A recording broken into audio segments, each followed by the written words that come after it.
हाँ जी, देखिए ये क्वेश्चन आपका यूनिट 11 में क्वेश्चन नंबर 2 का 5th पार्ट है। हमें इस इक्वेशन को सॉल्व करना है, एक्स वाई जेड निकालना है मैट्रिक्स मेथड के द्वारा। तो देखिए यहाँ हम इक्वेशन देख रहे हैं कि 2/x minus 3/y plus 3/z equal to 10, 1/x plus 1/y plus 1/z equal to 10, 3/x minus 1/y plus 2/z equal to 30।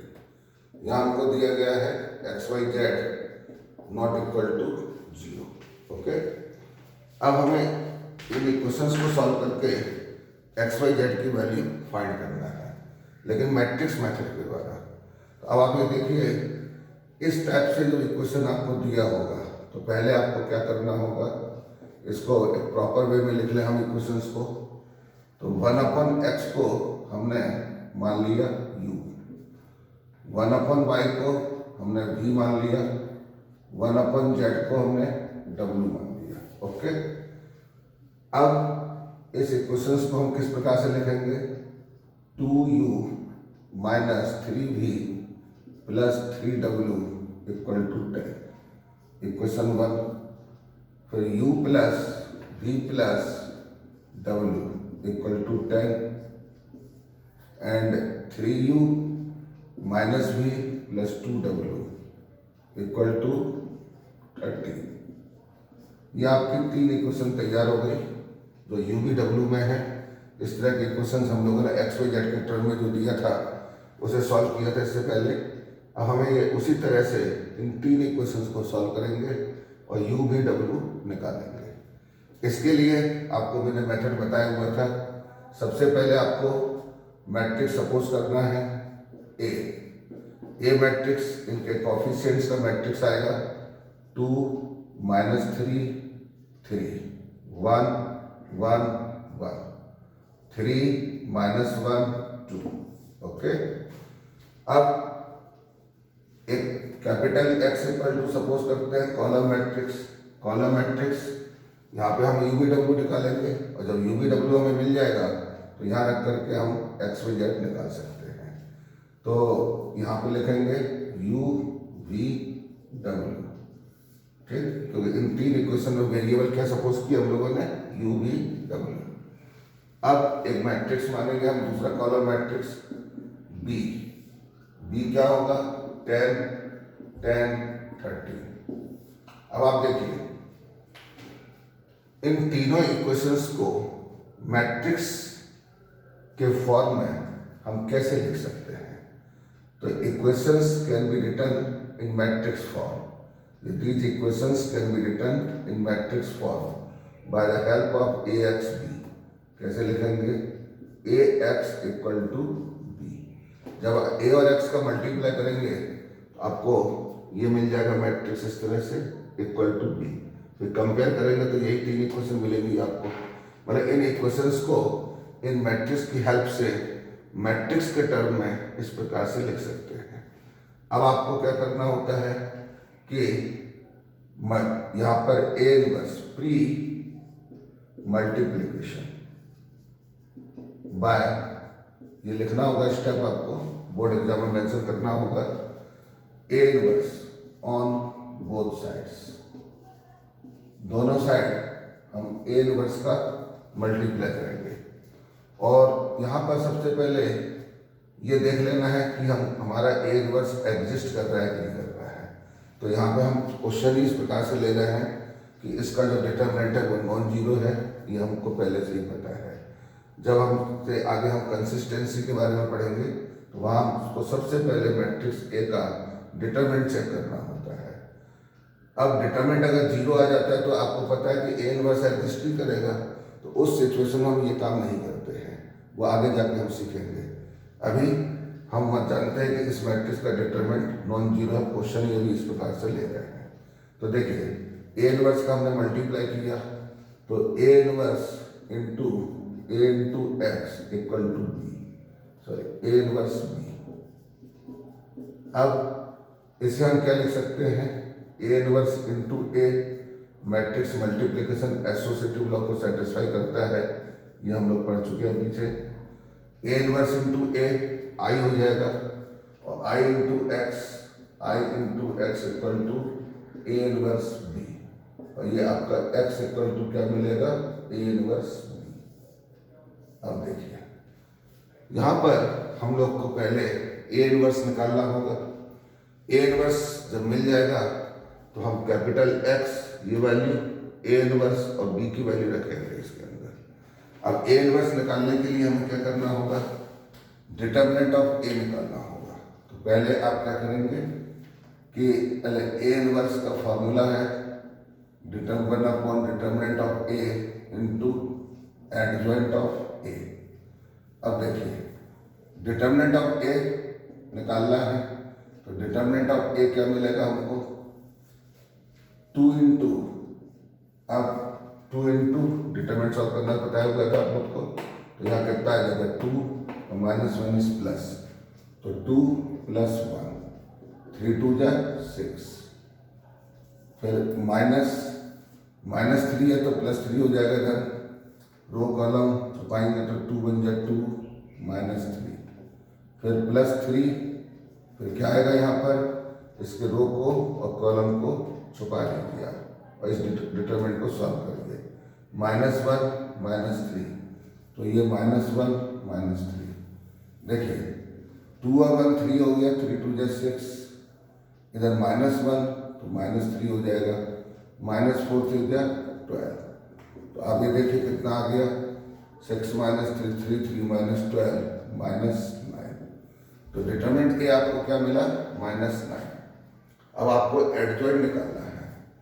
Adjoint के लिए आपका वही फॉर्मूला है, transpose of cofactors C11 C12 C13 C21 C22 C23 C31 C32 C33, इसका transpose. अब देखिए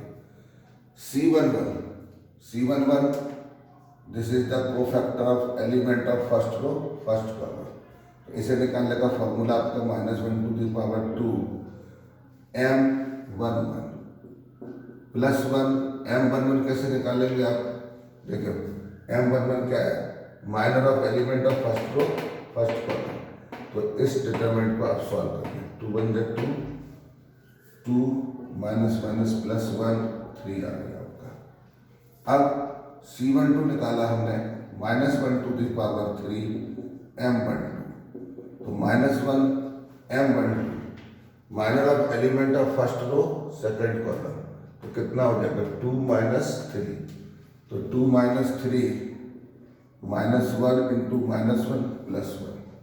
अब C13 देखिए, -1 × 4 M13 +1 M13 minor of element of first row third column, तो -1 -3, तो ये आपका आ जाएगा -4। ओके, अब ये हम लोगों ने फर्स्ट रो का कोफैक्टर निकाला, अब सेकंड रो के कोफैक्टर निकालेंगे। C21 -1 × 3, फिर M21 -1 × M21 का मतलब क्या हुआ, element of minor of element of second row first column, तो -6 और -1 क्या हो जाएगा +3, तो -6 +3, तो ये आपका आ जाएगा -3 × -1 तो +3। C22 कैसे निकालेंगे आप, इसके अंदर -1 × 4 M22 तो +1 M22 minor of element of second row second column, तो 4 - 9, तो ये आपका आ जाएगा -5। अब C23 निकालेंगे, C23 -1 × 5 M23, तो ये आपका -1 आ गया, और M23 निकालने का तरीका, minor of element of second row third column, -2 और ये माइनस प्लस हो जाएगा 9, तो -2 + 9, तो ये 7 यानी -7, तो आपने सेकंड रो के कोफैक्टर निकाल लिए। इसी तरह से थर्ड रो का को फैक्टर निकालेंगे। C31 क्या आएगा, -1 टू दी पावर 4 M31, तो ये आपका +1 हो गया। अब M31 minor of element of third row first column, तो -3 ओके। तो -3 ये आपका सॉल्व करने पर कितना आ गया, -6। C32 क्या होगा, -1 टू दी पावर 5 M32, तो -1 M32 minor of element of third row second column, तो 2 - 3, तो 2 - 3 ये आ जाएगा आपका -1 तो +1 हो जाएगा। C33 -1 to the power 6 M33, तो ये +1 हो गया। M33 minor of element of third row third column, तो 2 - 1 प्लस हो जाएगा 3, तो 2 + 3 ओके, तो 2 + 3 ये आ गया आपका 5। तो आपने क्या देखा, थर्ड रो का कोफैक्टर। अब देखिए एडजॉइंट का जो फॉर्मूला है, अब एडजॉइंट क्या हो जाएगा आपका, एडजॉइंट ऑफ ए, तो C11 हमारा आया था 3, C12 1 आया था, C13 -4 आया था, फिर C21 3 निकाला, C22 -5, C23 -7, C31 -6 आया, C32 1 आया, C33 5 आया, इसका ट्रांसपोज।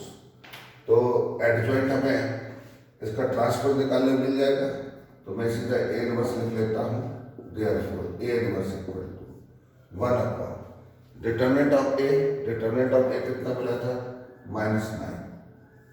अब एडजॉइंट को लिख दो, 3 1 -4, ट्रांसपोज निकालना है, तो रो और कॉलम को इंटरचेंज कर देंगे, 3 - 5 -7 -6 1 5, तो ये आपने देखा कि आपको A इनवर्स मिल गया ओके।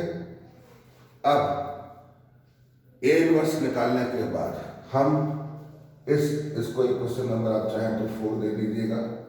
तो अब A इनवर्स कैपिटल X और B इनकी वैल्यूज को हम इक्वेशन 4 में पुट करेंगे ओके।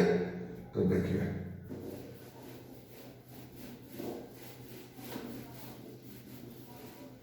इसके बाद put value of capital X A inverse B in equation 4। तो फोर्थ इक्वेशन हम वैल्यू पुट कर देते हैं। तो कैपिटल X क्या था हमारे पास, UVW ओके। A इनवर्स हमने क्या निकाला, -1/9। अब देखिए 3 3 -6 1 -5 1 -4 -7 5। और कैपिटल B क्या था हमारे पास, कॉलम मैट्रिक्स लिखा था हम लोगों ने 10 10 30 ओके। ये हमारा कैपिटल B था, वैल्यू पुट कर दिया हमने। अब यहाँ पर राइट साइड पे इन दोनों मैट्रिक्स का मल्टीप्लाई करेंगे हम लोग। तो आप देखिए UVW इक्वल टू -1/9 मल्टीप्लाई करिए तो 30 + 30 और -13 × 6, तो ये आपका आ जाएगा 78 माइनस का।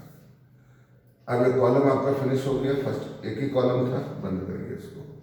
अब आ जाएगा 1 × 10 10 -50 + 30 1 × 10 -50 + 30 ओके।